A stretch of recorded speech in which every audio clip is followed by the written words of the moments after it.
tómenle un screen como ustedes deseen.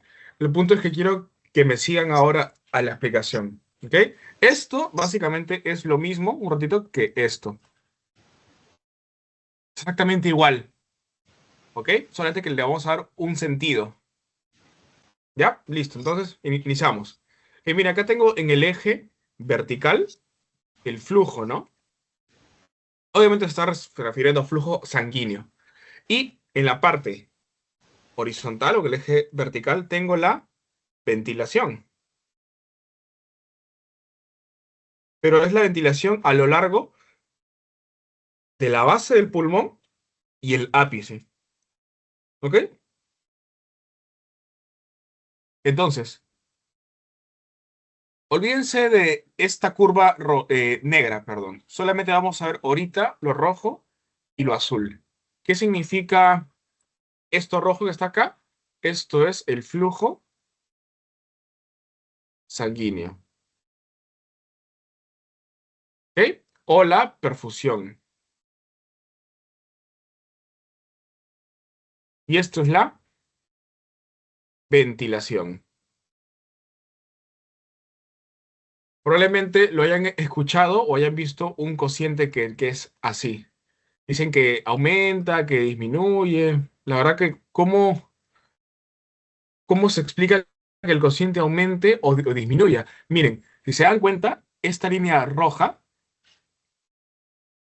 y esta ventilación que representa la línea azul, ahorita están en la base, ¿ok? Por lo tanto, miren, la ventilación y el flujo son más altos o suelen ser mayores en las bases. ¿Pero qué suele ser mayor en las bases?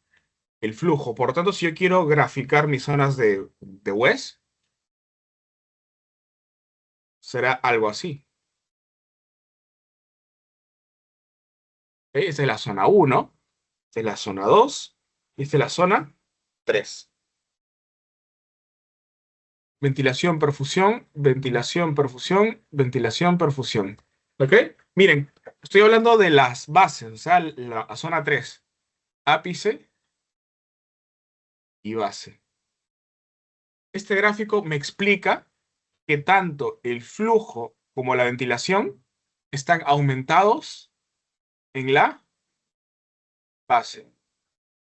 Pero ¿qué cosa está más aumentado según este gráfico? El flujo, ¿no? Por lo tanto, el flujo es inversamente proporcional al cociente o este ratio. Por lo tanto, miren cómo en las bases el ratio es mucho menor. Si yo me voy al otro extremo, al ápice, miren, ambos, la ventilación y el flujo, están bajos. Pero ¿qué cosa está más bajo? El flujo. O sea, esta línea roja. Ambos están bajos. Pero ¿qué cosa está más bajo? El flujo.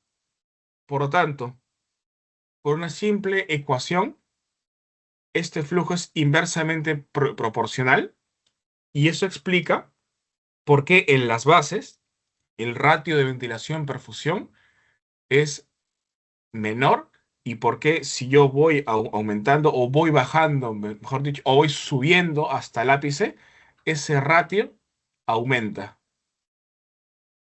¿Y qué representa la zona 2? Justamente el espacio intercostal número 3. ¿Ok? A partir de ahí aproximadamente es en la zona 2. ¿Qué quiere decir esto? Que es una zona que está en equilibrio, tanto la ventilación y la perfusión están en equilibrio, o sea, por lo tanto se aproximan a 1. Si está tendiendo a aumentar, la zona 1 tenderá al infinito. Si disminuye, tenderá al 0. Quizá en sus libros hayan visto que este infinito también puede ser expresado como mayor a 1. Esto es igual a 1 y esto es menor a 1. ¿Ok? Esto es básicamente lo mismo. ¿Ok? Solamente es explicado desde el punto de vista de un gráfico. Miren, si ustedes están aquí, en la zona 1, y tienden más al infinito, ustedes están aumentando su espacio muerto fisiológico. ¿Qué es el espacio muerto fisiológico? Es la suma o es la adición del espacio muerto anatómico. Ustedes saben que es 150 cc o mililitros más el espacio muerto alveolar. ¿Qué es el espacio muerto alveolar? Son los alvéolos, ¿ok? Son los alvéolos de la zona 1 de West. En pocas palabras, si voy a la zona 1, son los alvéolos que casi, o sea, que están ventilados, pero casi nada perfundidos. ¿Ok? Entonces, yo, por ejemplo, cuando me encuentro en un paciente que tiene un émbolo pulmonar, una trombosis venosa profunda que se complica con un tromboembolismo pulmonar, yo tengo que hacerme o yo tengo que graficar esto. Acá tengo mi alvéolo que representa la ventilación y acá tengo mi capilar que representa el flujo. Un émbolo. Se forma un trombo, imaginemos, en la arteria pulmonar. ¿Qué está pasando con el flujo? Está disminuyendo. Y si empeora el trombo, empeora esa disminución del flujo. Por lo tanto, ¿qué pasará si disminuye más el flujo? Aumentará el cociente, ventilación, perfusión. El mejor ejemplo es el tromboembolismo pulmonar. Si yo me voy al otro extremo, igualito, dibujo un alveolo, yo dibujo un alveolo y su capilar. Entonces, le está diciendo, ¿qué les está diciendo acá? Ya, un shunt. ¿Qué es un shunt? Un shunt es el famoso corto circuito. ¿Pero qué significa esto? ¿Qué quiere decir que haya un corto circuito? Que hay disminución en la ventilación. Ejemplos, no solamente por cuerpos extraños. Es un problema netamente en la ventilación. Por ejemplo, imaginemos que haya un cuerpo extraño. Imaginemos que acá. Imaginemos que no sé, el paciente tenía moco o se tragó un objeto, ¿ok? Y la ventilación empieza,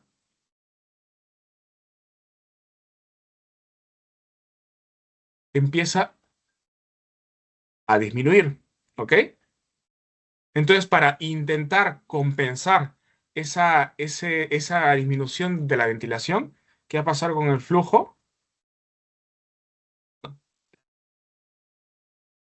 ¿Ustedes qué creen que pase con el flujo? Va a empezar a aumentar para intentar compensar esa ventilación, pero es en vano. ¿Por qué? Porque tiene que haber un equilibrio entre la ventilación y la perfusión. No está llegando nada de aire al alvéolo, por lo tanto no están ventilados. ¿Ok?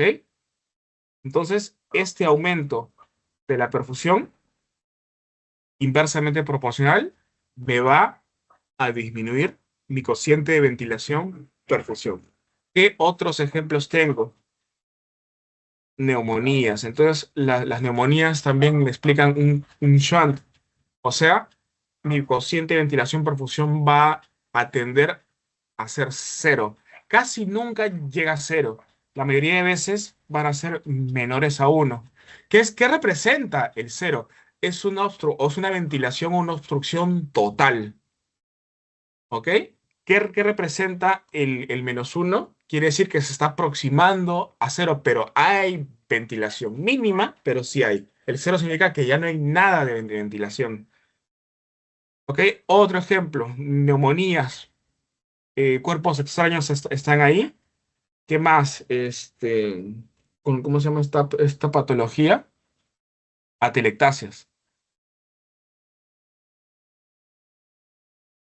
Cualquier cosa que me impida que el alvéolo sea ventilado va a darle shunts. ¿Ok? Acá vamos a ponerle TEP. Aquí es un estado normal. ¿Ok? Entonces, esto es básicamente vinculándolo al sistema cardiovascular. Vamos a ver esta preguntita que está acá. Primero vamos a ver esta y luego vamos a volver. Acá. Esta, vamos a verla. Dice, ¿cuál de los siguientes valores de la relación ventilación-perfusión es más probable en el área afectada? Les dice, hombre de 42 años, tiene fiebre, tos productiva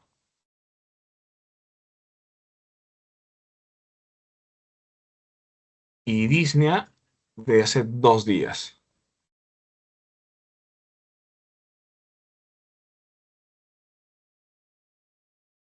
Hasta ahí, ¿qué cosa es? Es más, les dicen que tiene estertores inspiratorios, ¿ok? Y un aumento de las vibraciones vocales. Hasta ahí, ¿qué cosa es?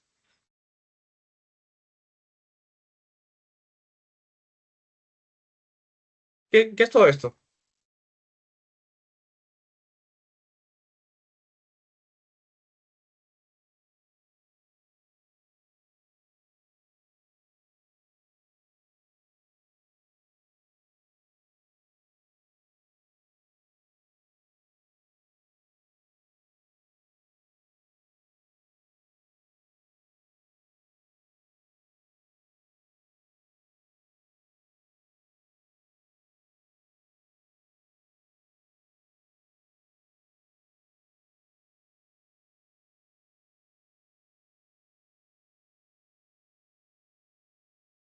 Podría ser exacerbación aguda de POC.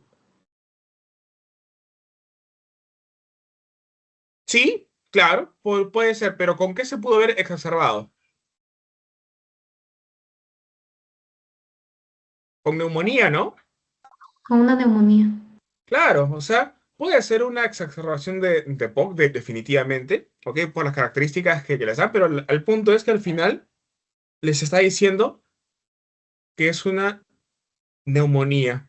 Por lo tanto, hacen su gráfico, ventilación y perfusión, ¿ok? Igual, si fuera el caso de un EPOC exacerbado o fuera el caso de netamente una neumonía, el problema del EPOC es obstructivo, ¿no? Hay moco. Y el problema de la neumonía típica, ojo, porque ese es un caso de una neumonía típica, va a haber aumento de líquido dentro del alveolo. Sea cual fuera el caso, el problema es la ventilación. Por lo tanto, yo grafico mis zonas de, pues, uno, 2, 3. ¿Cómo creen que tienda?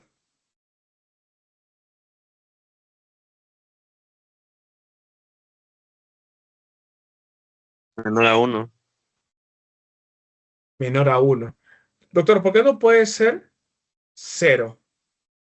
Porque cero les representa un alveolo totalmente obstruido.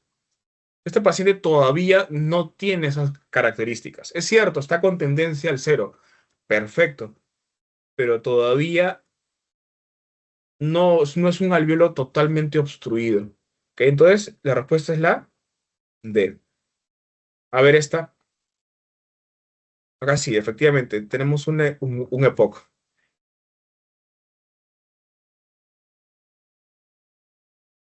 Dice, ¿en qué zona del pulmón es más frecuente que se produzca un shunt fisiológico?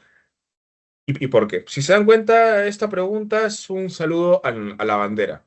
Realmente la pregunta es clara, le está diciendo shunt fisiológico. En la zona 1, ¿En la zona 2, en la zona 3 o en todas las zonas? Ya saben, su gráfico.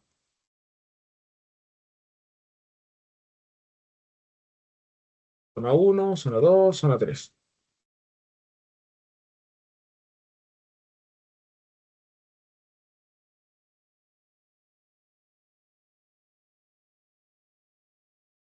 ¿Dónde se comportaría como un shunt?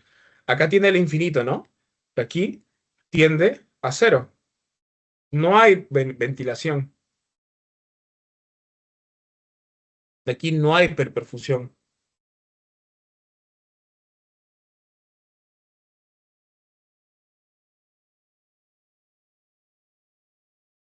Sería una zona 3, ¿no? Sí. Definitivamente es una zona 3. El resto son distractores.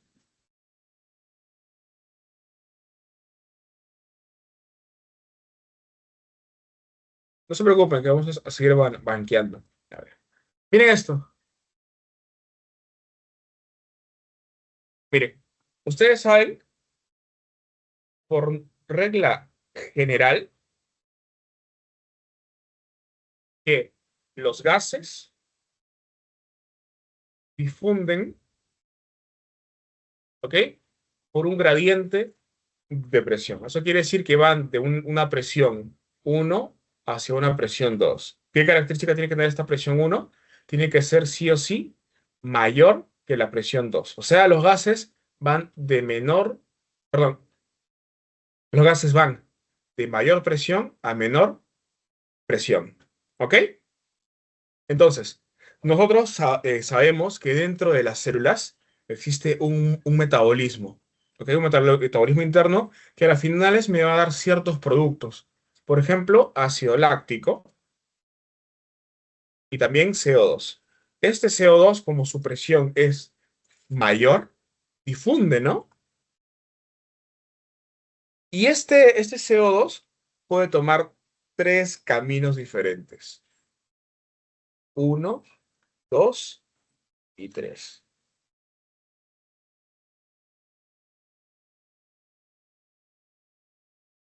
Este CO2 puede unirse con el agua por medio de una enzima que cataboliza esa reacción que es la anhidrasa carbónica, ¿ok? Y forma este compuesto, ¿ok? ¿Se acuerdan cómo se llamaba? La anhidrasa carbónica, ¿ok? O el ácido carbónico, ¿ok? Entonces esto es muy lábil, se escinde fácilmente, ¿ok? Se escinde en protones o hidrogeniones y bicarbonato.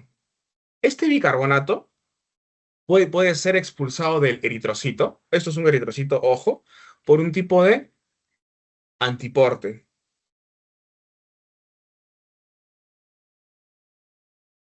Y ahora, ¿a qué quiero llegar con todo esto? Que el 70% del CO2 va a migrar o va a viajar por el torrente sanguíneo en forma de bicarbonato. Ahora, esa es una. Dos, ese CO2 difunde y se une con mayor afinidad a la hemoglobina y forma un componente. ¿Cómo se llama este componente? Methemoglobina. Carboximoglobina. La carboxihemoglobina.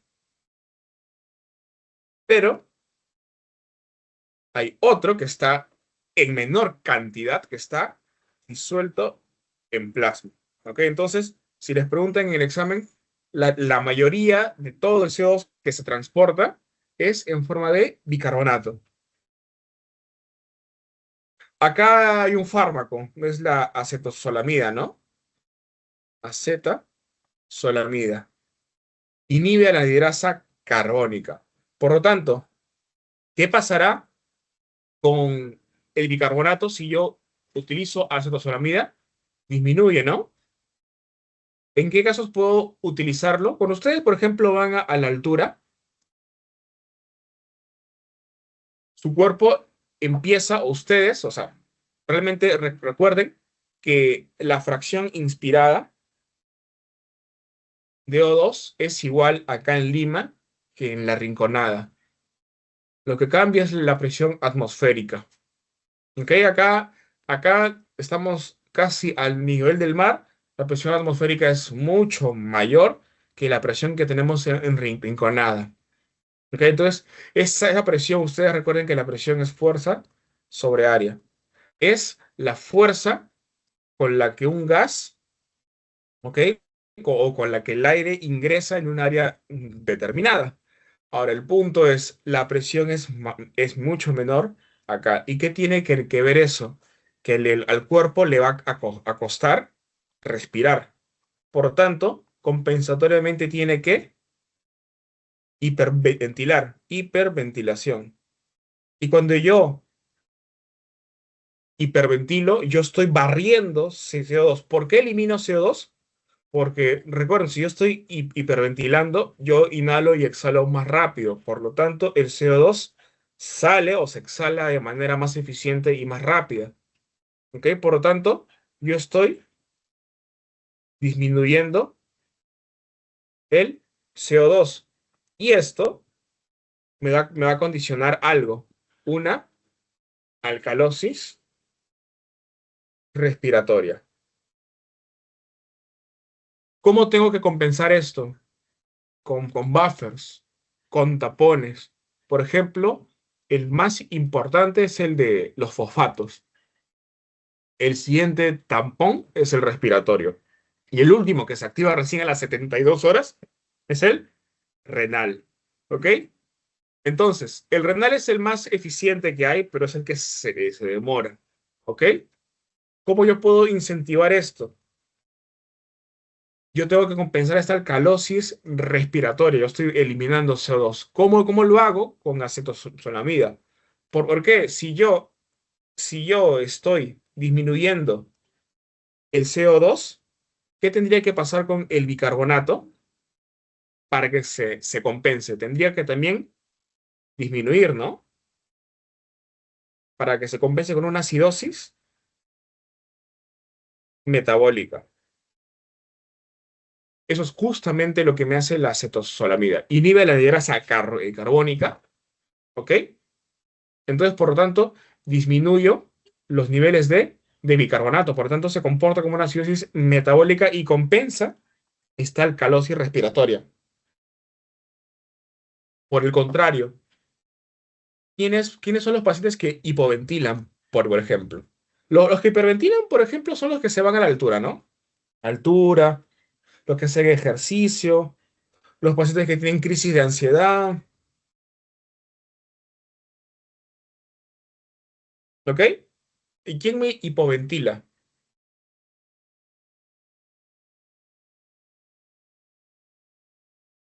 Uf, son bastantes, ¿ok?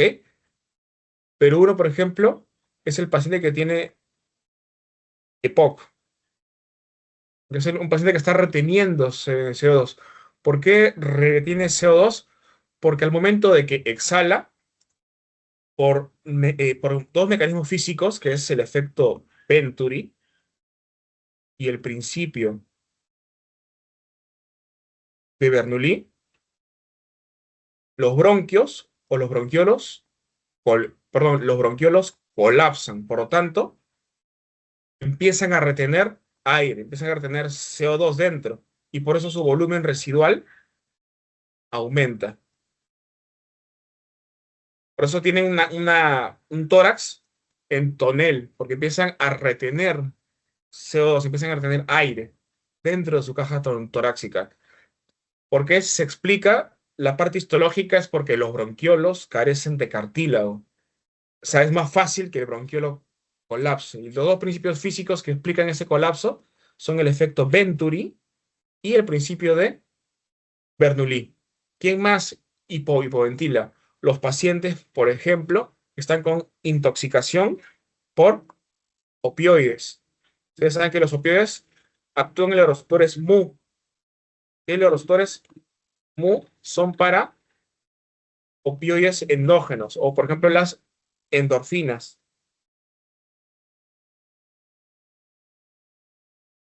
qué otros pacientes conocen que pueden hipoventilar? Los pacientes que tienen fibrosis pulmonar, los pacientes obesos. ¿Ok? Entonces, veamos esta pregunta. Eso no. Ah, acá está. Durante el intercambio gaseoso en los pulmones, ¿cuál es el mecanismo principal que permite el movimiento de oxígeno desde los alvéolos hacia la sangre capilar?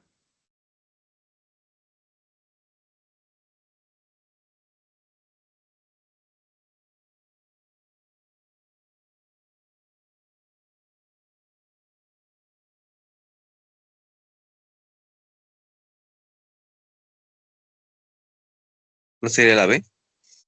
Claro, es el CO2, el O2 y el oxígeno son gases, ¿ok? Por lo tanto, difunden por simple difusión simple. Son gases.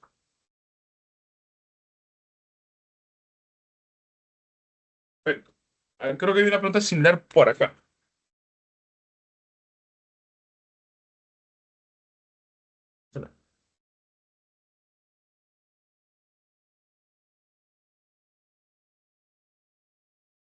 Allá. Esta tiene que ser.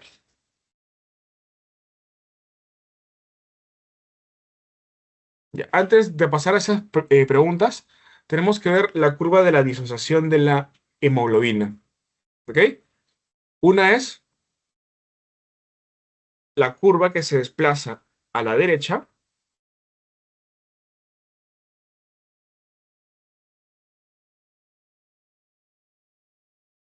¿Qué pasa cuando la curva se desplaza a la derecha?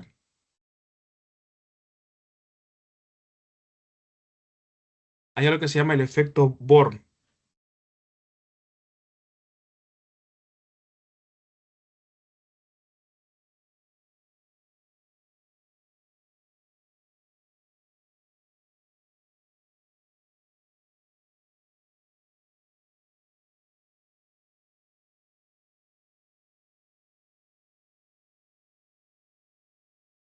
¿Se acuerdan lo que era el efecto Bohr? Esto es netamente para su examen. El efecto Bohr les dice la relación, ojo, la relación entre el aumento en la concentración de CO2 o el pH en la sangre y el descenso de la afinidad de la hemoglobina al oxígeno. ¿Ok? Y el efecto Bohr sí o sí lo voy a ver cuando se desplaza siempre al lado derecho. ¿Ok? Aquí, de todos estos parámetros, ¿cuál es el más importante y que me describe mejor por qué se vuelve menos afín la hemoglobina al oxígeno? Este que está acá. La disminución del pH. La disminución del pH o la acidemia me explica mejor todos los síntomas. ¿Ok? A ver, acá está. Esta pregunta.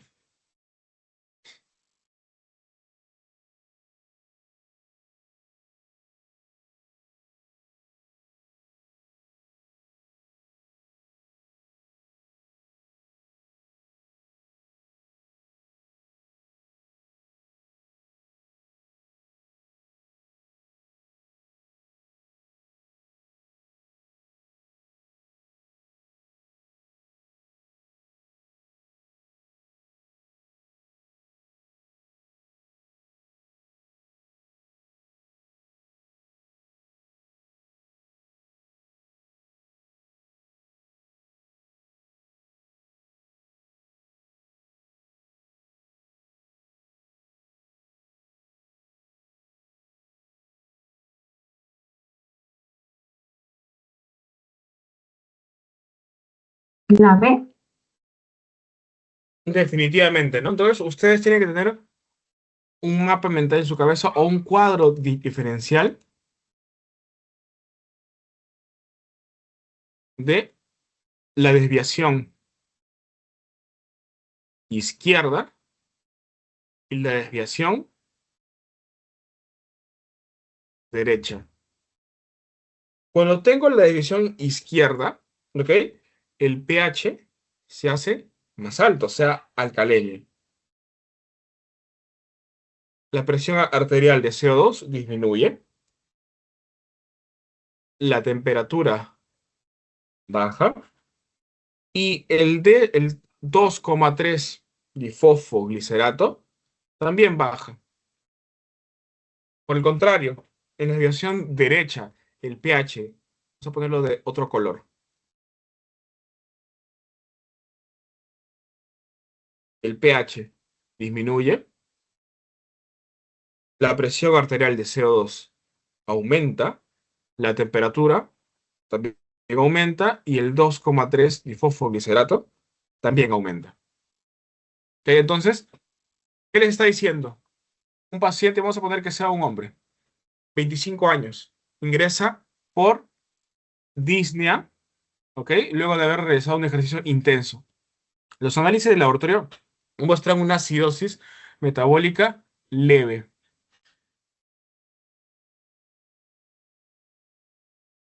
Con un pH, que es lo más importante, de 7,32. Entonces, durante el ejercicio, el metabolismo anaerobio en los músculos generó un aumento de dióxido de carbono y ácido láctico. Si yo aumento el CO2, como vimos en la anterior slide, si yo aumento el CO2, que es propio del metabolismo celular, más el ácido láctico, ¿qué está pasando con mi pH? Está disminuyendo, ¿no?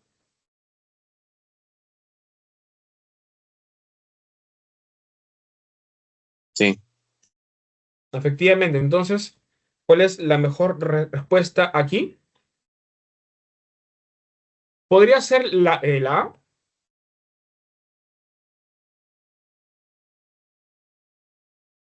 ¿Creen que pueda No, porque ser es la desplazamiento a A? la izquierda.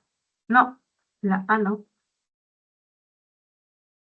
No, no, nada que No, ver. porque hablan del ¿Creen, calor, sí, sí, y una división a la izquierda. No. creen que pueda ser la E? No hay un efecto, no, no tiene, al contrario, me está contradiciendo todo lo que les dije antes.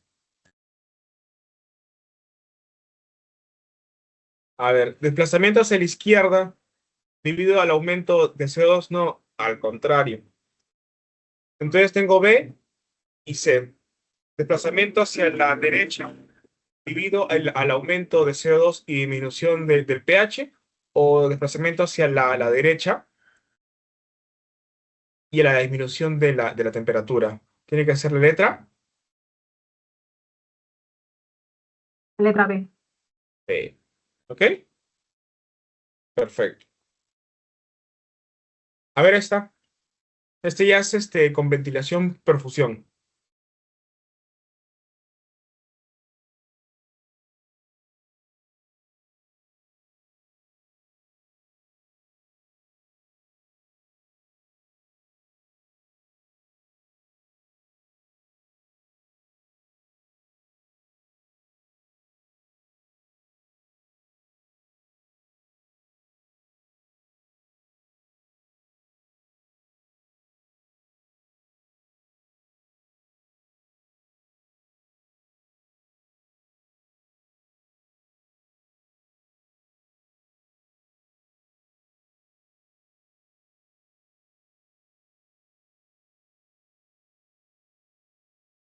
Acá lo que tienen que hacer es hacer su zonas de West, nada más. Zona 1, zona 2, zona 3. ¿Cuál de los siguientes mecanismos fisiológicos explica mejor la hipoxemia observada? Dice, hombre, 55 años, fumador, hipertenso, y le han hecho una cirugía de cadera. Es una cirugía grande, una cirugía que sangra. ¿Ok? De la nada tiene disnea súbita. Ustedes recuerdan su triada de Virchow, ¿no? Éstasis venosa, hipercoagulabilidad. ¿Y qué más? Y daño endotelial.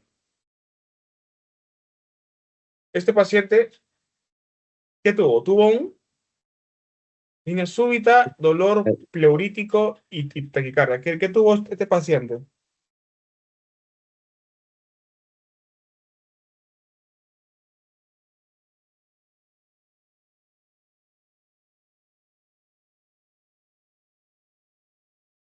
Un TEP, ¿no? Sí, Un TEP. Entonces, ¿se acuerdan que le dije dónde estaba el TEP? Acá en la zona 2 no estaba, ¿no? Acá todo está en equilibrio. ¿En cuál está? ¿Acá o acá? la uno. La uno. El uno, ¿no? Acá están los que tienden al infinito y más allá. Estos son los shunts fisiológicos.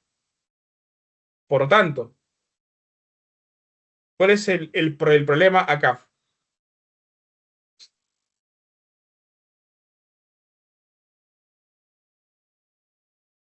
La D, entonces, el problema es la circulación del oxígeno. O el problema en el flujo, en la perfusión. A ver, anemia severa no es.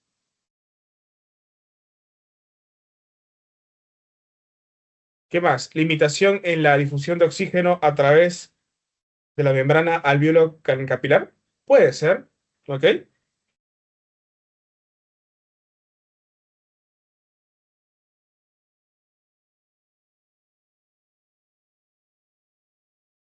¿Qué piensan ustedes? Vamos, vamos.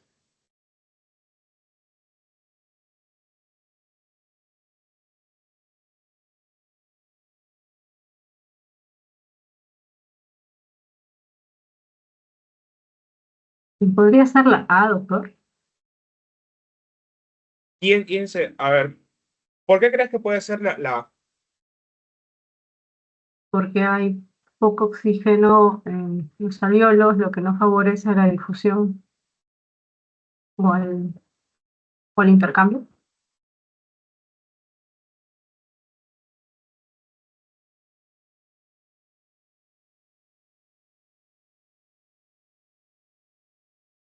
opinen eso? Opinen, chicos.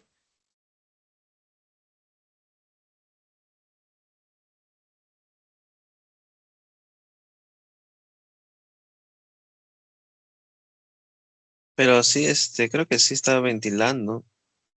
El tema no va por otro lado.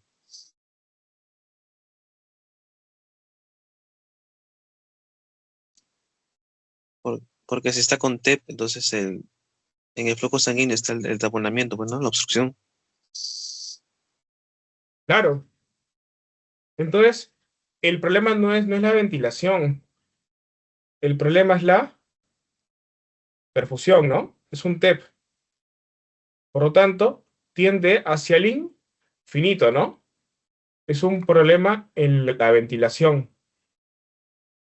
Entonces, quizá el paciente tenga disminuida la ventilación en un punto de la esfera natural de la enfermedad. Pero acá lo que prima es la disminución de la perfusión. Lo que va a hacer es que el cociente se dispare hacia el infinito. ¿Ok? Entonces, ¿cuál sería la mejor respuesta?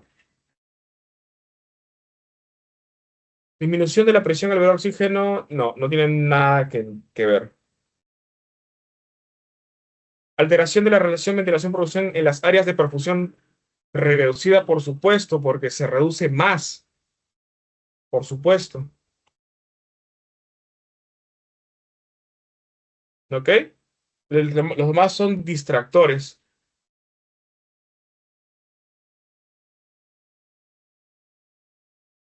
Sorry.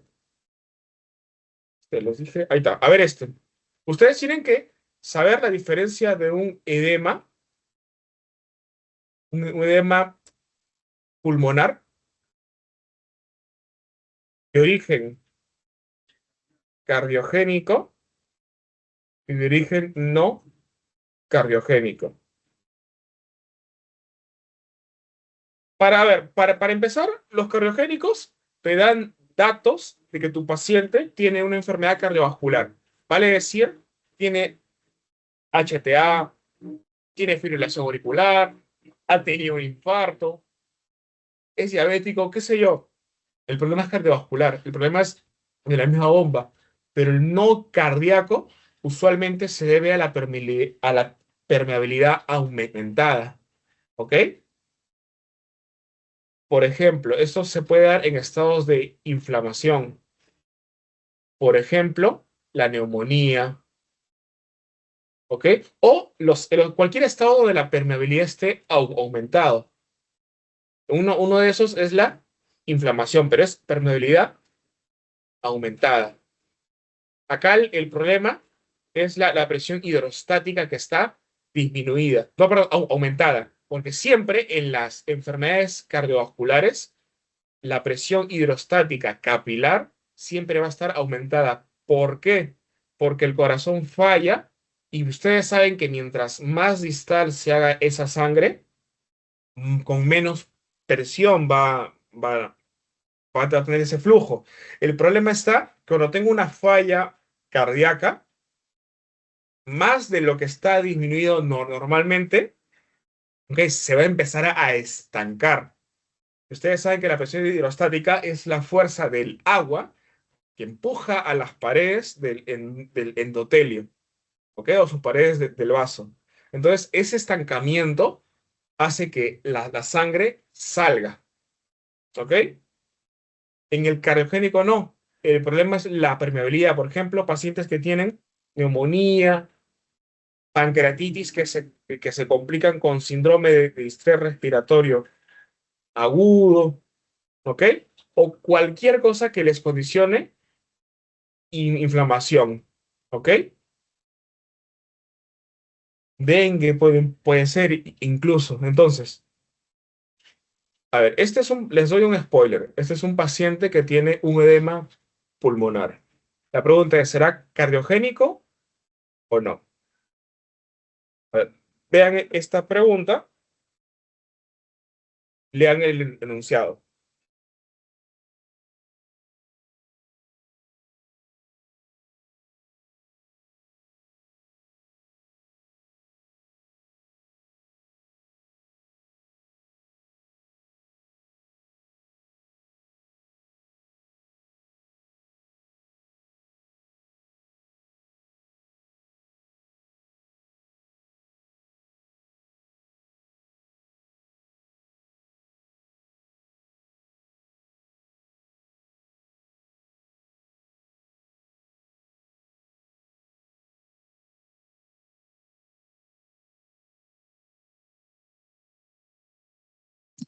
Sería no cardiogénico y la B de respuesta. Muy bien, ¿ok? Este es un paciente que tiene un edema no cardiogénico. Entonces, voy a desglosar esta pregunta, ¿ok? Vamos a dejar de compartir un ratito.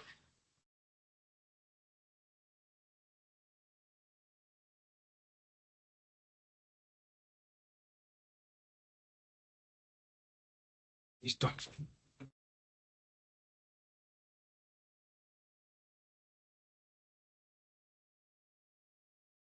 Entonces, desglosemos esta pregunta. La respuesta efectivamente es la letra. Ay, ¿dónde está? Ah, ahí está. Esta definitivamente es la letra. ¿Por qué no puede ser el resto? ¿Ok? La pancreatitis, si se complica, ¿ok? Les va a dar el síndrome de dificultad respiratoria aguda. Entonces, básicamente, el cuadro clínico que ustedes tienen consiste en que su paciente está con un edema pulmonar no cardiogénico.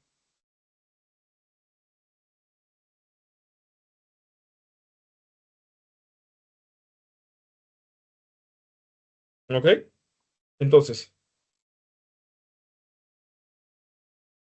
en el contexto de que la inflamación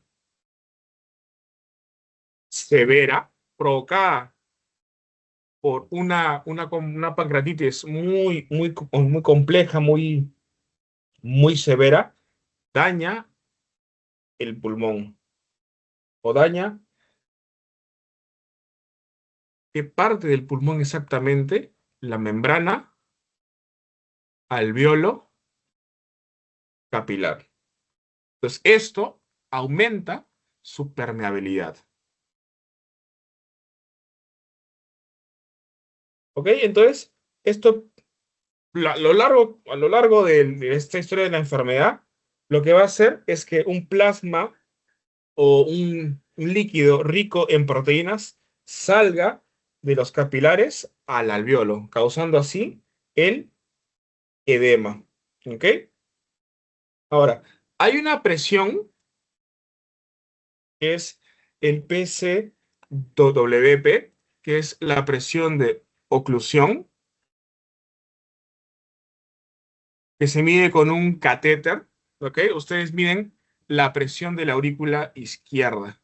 ¿Ok? Recuerden que de la aurícula izquierda están llegando sus 4 venas pulmonares, 2 de derecha y 2 de izquierda.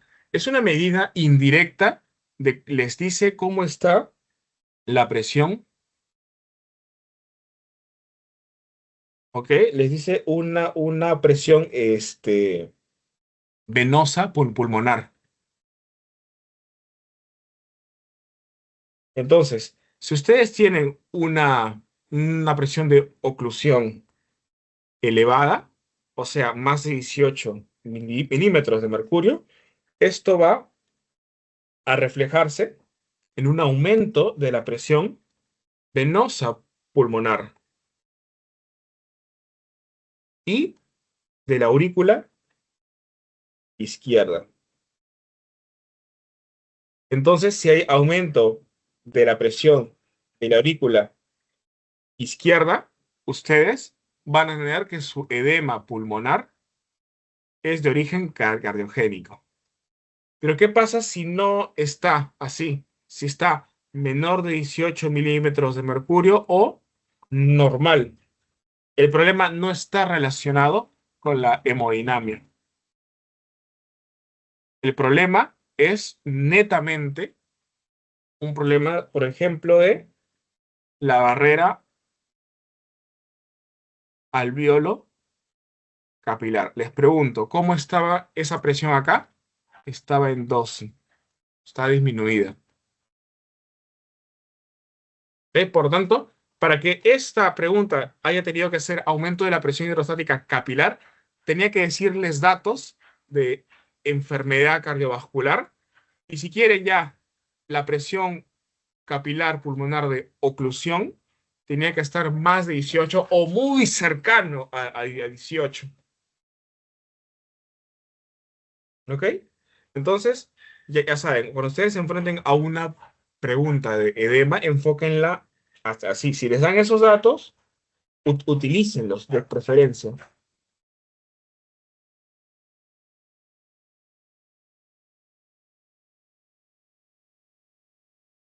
Vamos a ver acá. A ver, acá.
A ver, entonces, paciente, hombre, 65 años, dificultad respiratoria progresiva, ¿ok? Ortopnia y fatiga. Tu historia tiene hipertensión mal controlada, ¿ok? Para rematar. Tiene un infarto hace 5 años, ¿ok? Se, se puede apreciar que la distensión de las venas yugulares, tiene estertores vivasales, edema pulmonar, perdón, edema en extremidades inferiores, ¿ok? Entonces es una ICC, ¿ok? Definitivamente es una ICC. La radiografía de tórax muestra infiltrados pulmonares bilaterales compatibles con edema pulmonar. La pregunta es, ¿qué tipo de fuerza de Starling es la que está comprometida?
Entonces, ¿cuál es el problema acá en este paciente?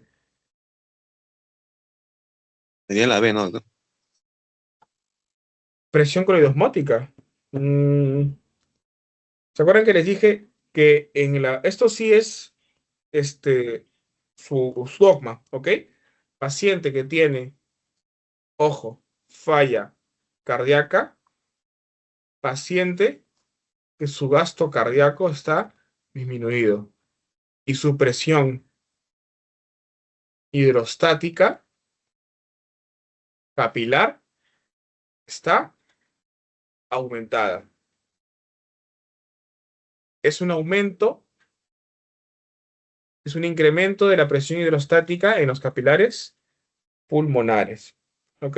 No puede ser disminución de la presión coledosmótica, porque para que haya esto, tendría que haber problemas en las proteínas, ¿ok? Por ejemplo, la albúmina. ¿En qué caso yo tendría una disminución de la presión coledosmótica? En un paciente que tiene cirrosis, por ejemplo. En un paciente que tiene enfermedad renal crónica en un estadio ya avanzado. ¿Ok? Aumento de la permeabilidad de la membrana alveolo capilar. No tiene nada que ver. Esto, al contrario, sería un edema pulmonar de tipo no cardiogénico. Bloqueo linfático, no, esto es más para filariasis o para algunos tumores que migran, ¿ok? Y que obstruyen los vasos linfáticos. Disminución por ejemplo, el cáncer de mama, ¿no? Disminución de la ventilación alveolar. No. No tiene nada que ver. A ver,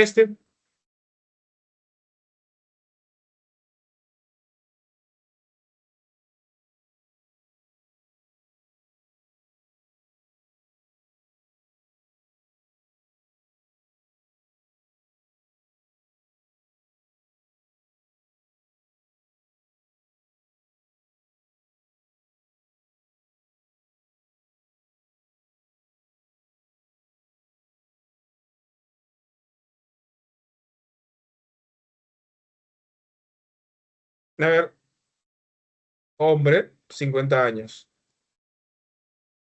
Fiebre, tos productiva, dolor torácico, de hace 3 días de evolución. Taquipnia, estertores localizados en el lóbulo inferior, matidez, percusión. ¿Qué es esto? Neumonía. Neumonía. Consolidación. ¿Cuál de los siguientes mecanismos fisiológicos es más probable que explique la hipoxemia de este paciente? Ah, El les doy desequilibrio. un... ¿Qué otra cosa? El desequilibrio. Por supuesto, Levano, el desequilibrio. ¿Ok? Pero si quiere ser más específico, sería un aumento en el shunt fisiológico, o sea, el espacio 3, ¿no? Un corto circuito. Les doy un dato que quizá les pueda ayudar. Ustedes tienen hipoxia o hipoxemia, sobre todo la hipoxia, lo que van a hacer es fomentar vasoconstricción, ¿ok? En el sistema pulmonar, ¿ok? O sea, van a hacer que la arteria pulmonar haga vasoconstricción. Ustedes saben que el ventrículo derecho no está diseñado para soportar o para vencer presiones, pero sí para recibir volumen. Entonces, si yo aumento demasiado la resistencia con la vasoconstricción, voy a tener que aumentar o la precarga, perdón, o la poscarga que tiene que vencer el ventrículo derecho va a ser muy grande. Entonces, el ventrículo derecho va a empezar con un proceso de hipertrofia, ¿ok? Una hipertrofia ventricular de tipo concéntrica. ¿Ok? Si fuera excéntrica, si quiero más volumen, pero es concéntrica porque tiene que vencer la presión generada por la arteria pulmonar. Entonces, esa hipertrofia a las finales va a llegar a un punto en el cual el músculo ya no se puede adaptar y va a empezar a ser insuficiente. Eso es el famoso cor pulmonare. ¿Qué otra cosa me puede generar hipertensión pulmonar, por ejemplo? La apnea obstructiva del sueño. Ustedes tienen una persona que ronque mucho, con el tiempo, recuerden que son 8 o 7 horas que literalmente están en un estado de hipoxia. ¿Por qué? Porque recuerden que el flujo está disminuyendo, el flujo de aire está disminuyendo a sus alvéolos, porque la lengua está tapando, o si no, tengo alguna anomalía anatómica estructural en la nasofaringe o en la hipofaringe. Lo que va a hacer es hacerme hipoxia e hipoxemia. Perdón, hipoxemia y luego hipoxia. Eso también genera vasoconstricción pulmonar. Por lo tanto, genera hipertensión pulmonar y a las finales va a darles un cor pulmonar. Va a haber una insuficiencia cardíaca del lado derecho secundario a su hipertensión pulmonar.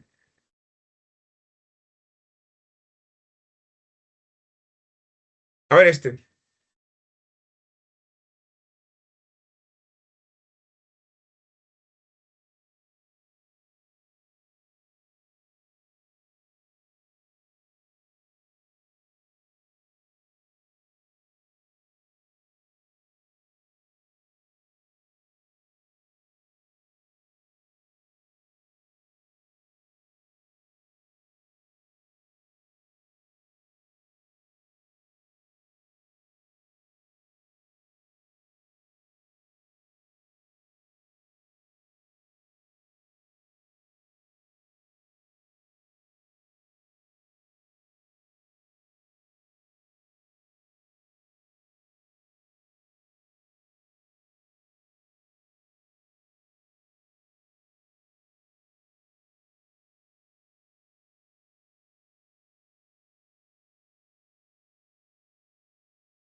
La C. Muy bien, Levano. Lo más importante es siempre el pH. ¿Ok? El pH, miren, es un paciente que tiene diabetes mellitus de tipo 1. ¿Ok? Es un paciente que les está haciendo una acidosis metabólica. Encima, con este pH, ¿ok? Con este pH ya está, no, literalmente es una acidosis metabólica severa, ¿ok?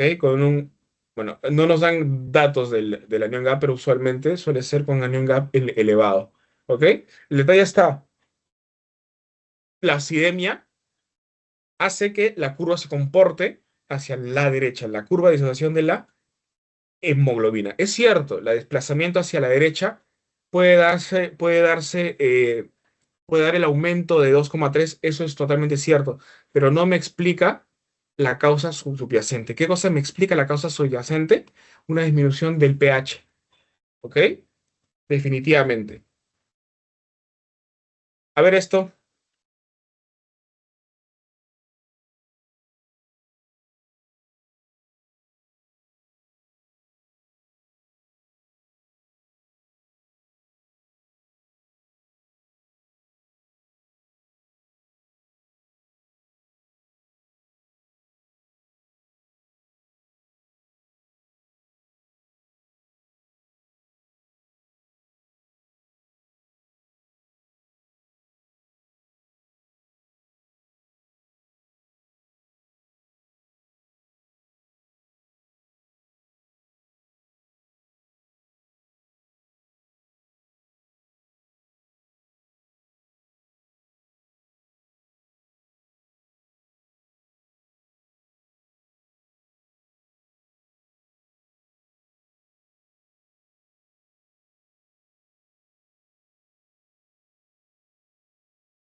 La altura, ¿qué causa?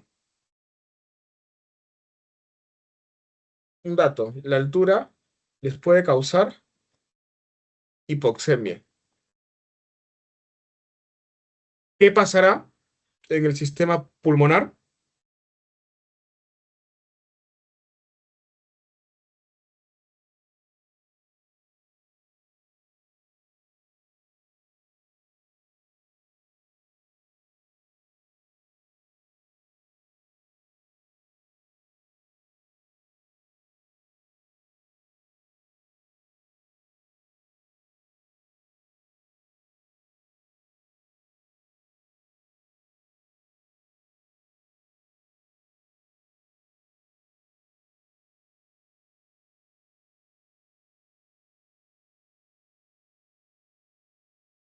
La, la hipoxemia causa vasoconstricción, ¿no? La hipoxemia causa vasoconstricción de las arterias pulmonares. No puede causar vasodilatación, ¿ok? El aumento del grosor también es un distractor. Reducción de la superficie alveolar, no, nada que ver, ¿ok? Listo.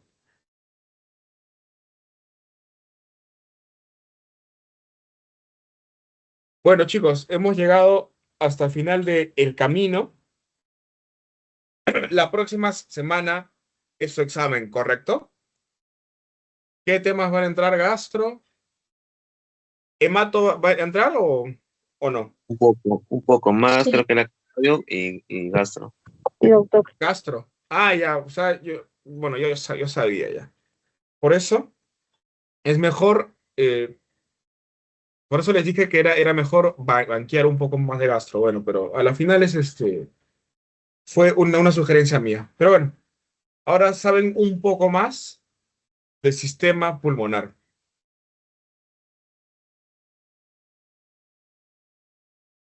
Listo, chicos. Entonces, espero que les vaya bien.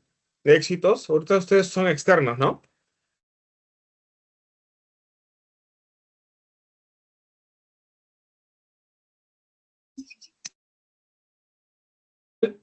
Ya saben que mientras más lean, más dudas van a generar. Entonces, lo que les puedo sugerir es que siempre, nunca se olviden de sus básicas. ¿Ok? ¿Qué los va a diferenciar del resto? Que ustedes dominen básicas. ¿Ya? Para que mañana más tarde no todo sea un algoritmo en su cabeza. Eso ya será cuando sean especialistas. Por el momento, ustedes tienen que aprender a resolver problemas, ¿ok? Aprender a razonar, pero aprender a razonar de manera rápida, eficiente, porque si no el paciente fallece, ¿ok? Obviamente esto es una práctica para ustedes, ¿ok? Entonces yo les sugiero que sigan banqueando, ¿ok? Si utilizan IAs para banquear, háganlo, pero háganlo a conciencia. Las IAs literalmente están acá para quedarse. Ellos son parte de la educación en general, no solamente de la educación médica, pero son herramientas que se tienen que utilizar con responsabilidad, ¿ok? Listo. ¿Todo bien, no, chicos? Sí, doctor. Listo. Entonces nos estamos viendo. Cuídense. Éxitos.